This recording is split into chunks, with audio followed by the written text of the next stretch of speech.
तो हम देखते हैं कि ग्रैंड प्रीस्ट के पैलेस में सभी एंजल्स की मीटिंग बैठी होती है, लेकिन तभी वहां पर मदर ऑफ ऑल एंजल आ जाती है, जो देखकर सभी एंजल काफी ज्यादा हैरान होते हैं। और दूसरी तरफ गोकू यूनिवर्स जीरो के अंदर एंटर कर चुका होता है और तभी हम सभी को गोकू का सीन दिखाया जाता है, जो कि यूनिवर्स जीरो के अंदर अकेला होता है। गोकू को यूनिवर्स जीरो के अंदर बहुत ही अजीब तरह की शक्तियों का एहसास होने लगता है और तभी गोकू कहता है, आखिर ये किस तरह का यूनिवर्स है? यहाँ पर बहुत ही अलग तरह की ग्रेविटी है और साथ ही में यहाँ पर चारों तरफ एक अजीब लेकिन एक काफी खतरनाक एनर्जी फैल रखी है। हम देखते हैं कि गोकू चुपके चुपके उस यूनिवर्स के अंदर आगे बढ़ रहा होता है, लेकिन तभी गोकू को एक साथ काफी सारी आवाजें सुनाई देती है और तभी गोकू कहता है, क्या आखिर ये आवाज कैसी है? मुझे देखना होगा। इतने सारे लोग। हम देखते हैं कि गोकू जैसे ही कुछ कदम आगे जाता है, वहां पर एक काफी बड़ी विशाल सेना मौजूद होती है, जो देखकर गोकू पूरी तरीके से हैरान होता है और वो कहता है, क्या इतने सारे लोग? लेकिन आखिर ये सब कर क्या रहे हैं? और तभी हम देखते हैं कि उन सभी लोगों के आगे एक शख्स खड़ा होता है, जो कि कहता है, तो क्या तुम सभी लोग तैयार हो? हम देखते हैं कि उस शख्स के ये कहने के बाद वहां पर मौजूद सभी लोग काफी जोर जोर से चिल्लाने लगते हैं और गोकू को ये सब समझ में नहीं आ रहा होता, लेकिन तभी वो शख्स वापस से कहता है, तो जैसा कि हमको मालूम है कि हमारे माय लॉर्ड ने हमें ये हुक्म दिया था कि हमें वापस से एक और जिंदगी मिली है, तो हम इस जिंदगी को नहीं गंवाने वाले और अब हम सभी लोग मिलकर उन 12 यूनिवर्सेस पे हमला करेंगे और उन सारे यूनिवर्सेस को अपना बना के रहेंगे। जो सुनकर गोकू पूरी तरीके से हैरान होता है और उस शख्स के ये कहने के बाद वहां पर मौजूद सभी लोग काफी जोर जोर से चिल्लाने लगते हैं। जो सुनकर गोकू कहता है, नहीं, कहीं ये जिसके बारे में वीस बात कर रहा था अलग यूनिवर्स तो नहीं, क्योंकि ये लोग सभी मिलकर उन 12 यूनिवर्स के ऊपर अपना हमला करने वाले हैं। हम देखते हैं कि गोकू उन सभी को रोकने के लिए आगे बढ़ ही रहा होता है, लेकिन तभी गोकू अचानक से रुक जाता है और वो कहता है, नहीं, वीस ने मुझे मना किया था कि अगर मुझे कुछ भी गलत लगता है तो मुझे आगे नहीं बढ़ना होगा, तो मुझे तुरंत ही वीस के पास जाना होगा। ना जाने क्यों, लेकिन मुझे इन सबको लेके काफी बुरी फीलिंग आ रही है। ये कहने के बाद गोकू तुरंत यूनिवर्स जीरो से बाहर निकलने के लिए बड़ी तेजी से आगे बढ़ता है और दूसरी तरफ हम सभी को सभी एंजल्स, ग्रैंड प्रीस्ट और साथ ही में मदर ऑफ ऑल एंजल का सीन दिखाया जाता है। हम देखते हैं कि ग्रैंड प्रीस्ट कहते हैं, केंसाई, मैं तुम्हें पहले भी बता चुका हूँ, जो कुछ भी तुम्हारे इरादे हैं वो बहुत बुरे हैं, तो तुम ये सब नहीं करोगी।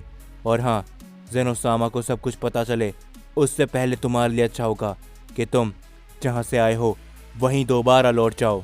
जो सुनकर केंसाई कहती है, अभी भी तुम बिल्कुल भी नहीं बदले ग्रैंड प्रीस्ट, तुम वही डरपोक हो और हमेशा ही डरपोक रहोगे।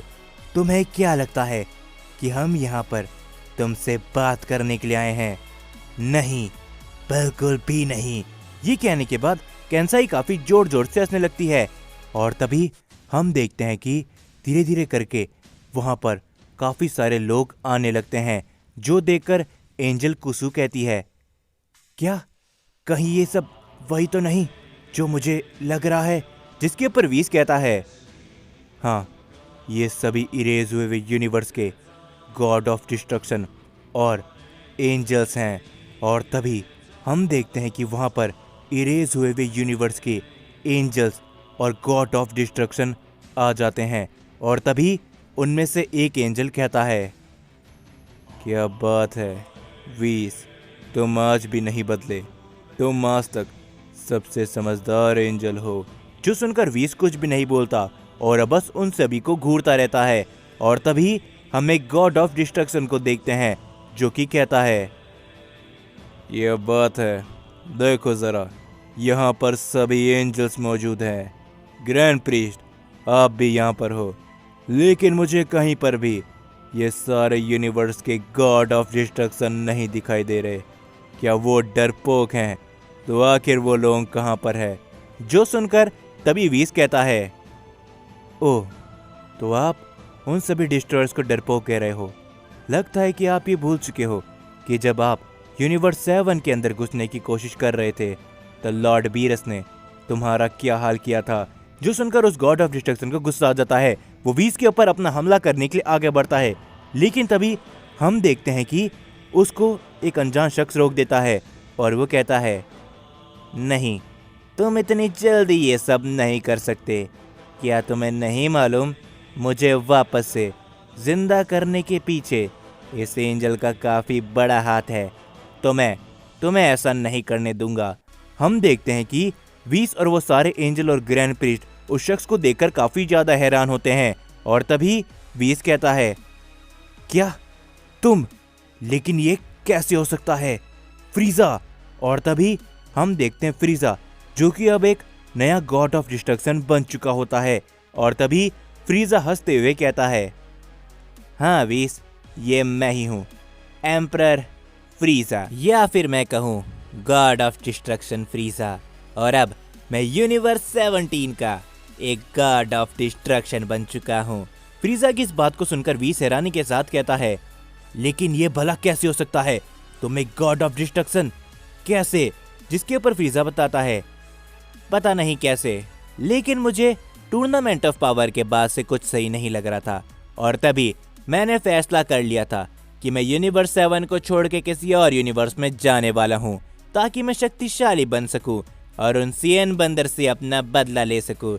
लेकिन तभी मेरे सामने अचानक से कोई शख्स आया जो कि दिखने में गॉड ऑफ डिस्ट्रक्शन जैसा लग रहा था, और उसे मैंने टूर्नामेंट ऑफ पावर के अंदर नहीं देखा। और तभी मुझे मालूम चला कि कुछ और यूनिवर्सेस है जो कि मल्टीवर्स पर आ चुके हैं। और उसी समय का फ़ायदा उठाते हुए मैंने उस डिस्ट्रॉयर को ख़त्म कर दिया, क्योंकि उसके पास उसकी असली ताकतें नहीं थी। और अब मैं एक गॉड ऑफ डिस्ट्रक्शन बन चुका हूँ। वीस और फ्रीजा की इस बात को सुनकर सभी लोग हैरान होते हैं। और तभी उनमें से एक गॉड ऑफ डिस्ट्रक्शन कहता है, हे तुम्हें क्या लगता है कि आखिर तुम ये सब क्या कर रहे हो? पीछे हट जाओ, तुम अभी अभी एक गॉड ऑफ डिस्ट्रक्शन बने हो। हम चाहते हैं कि तुम हमारा साथ दो, और कुछ भी नहीं। जिसके ऊपर फ्रीजा एकदम शांत हो जाता है। और तभी हम देखते हैं ग्रैंड प्रीस्ट आगे आते हैं और वो कहते हैं, मैं तुम सभी को ये आखिरी बार कह रहा हूँ, यहाँ से चले जाओ, मुझे कुछ करने पे मजबूर मत करो। मैं तुम सभी को 1 सेकंड के अंदर ही यहीं पर ख़त्म कर सकता हूँ। जो सुनकर कैंसाई काफ़ी जोर जोर से हंसने लगती है और वो कहती है, ग्रैंड प्रीस्ट, क्या तुमने मुझे बेवकूफ़ समझ रखा है? टूर्नामेंट ऑफ पावर को बीते हुए कितना समय बीत चुका है, क्या तुम्हें मालूम है? जिसके ऊपर ग्रैंड प्रीस्ट शांत हो जाते हैं। और तभी कैंसाई कहती है, लगभग 1 साल बीत चुका है, और इतने समय पे क्या हमने कुछ भी नहीं किया होगा? हमने सब कुछ पहले से ही सोच लिया था। तुम तो क्या, तुम्हारे ज़ेनोसामा भी अब हमें नहीं रोक पाएंगे। जो सुनकर ग्रैंड प्रीस्ट कहते हैं, आखिर तुम चाहती क्या हो कैंसाई? मैंने तुमसे पहले भी कहा था, ज़ेनोसामा को अगर ये सब पता चल गया तो तुम लोगों के लिए बहुत बुरा होगा, जो तुमने कभी सोचा भी नहीं होगा। जिसके ऊपर कैंसाई कहती है, ग्रैंड प्रीस्ट, मैं हमेशा से ही वही चाहती हूँ जो मैं पहले चाहा करती थी। मैं इस एंजल रिंग से आज़ाद होनी चाहती हूँ, और साथ ही मैं ज़ेनोसामा की हमेशा हमेशा के लिए कठपुतली नहीं बनना चाहती, जैसे कि तुम बने फिरते हो।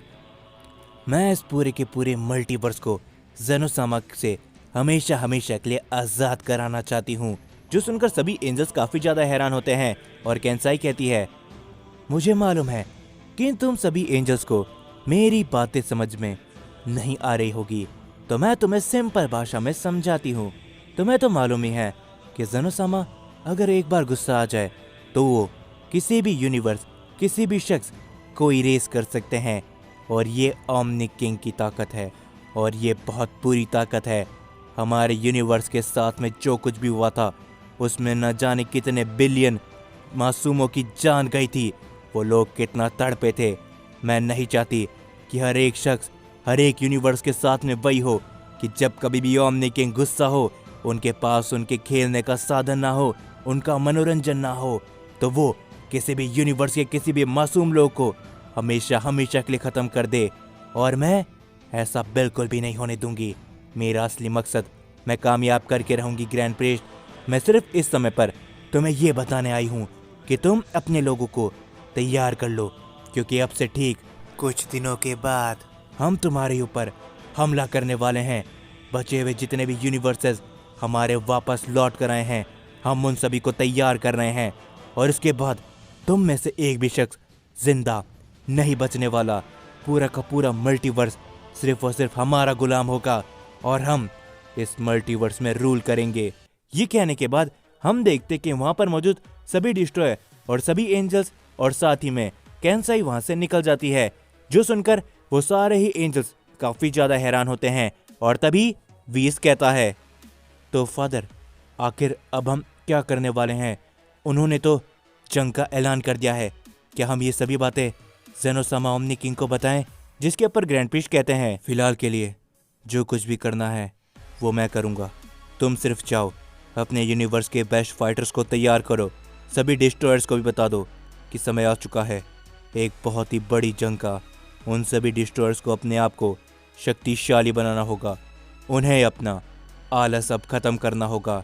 तो जाओ, हमारे पास ज़्यादा समय नहीं है। ये कहने के बाद सभी एंजल्स अपने अपने यूनिवर्स पे लौट जाते हैं।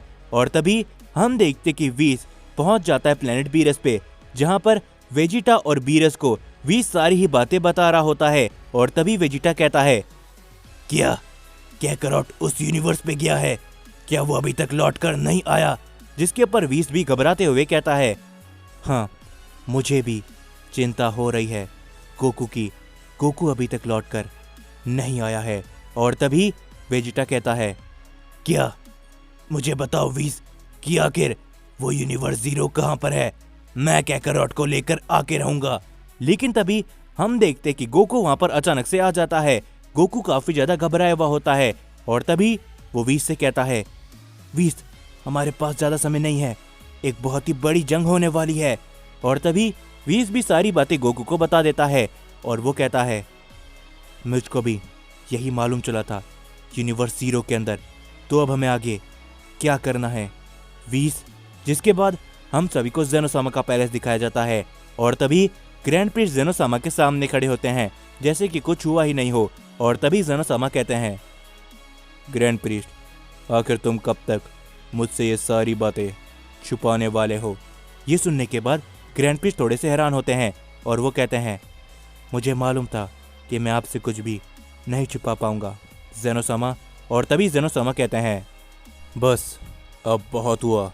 इस बार उन सभी यूनिवर्सेस को मैं ओमनी किंग ज़ेनो रोकूंगा।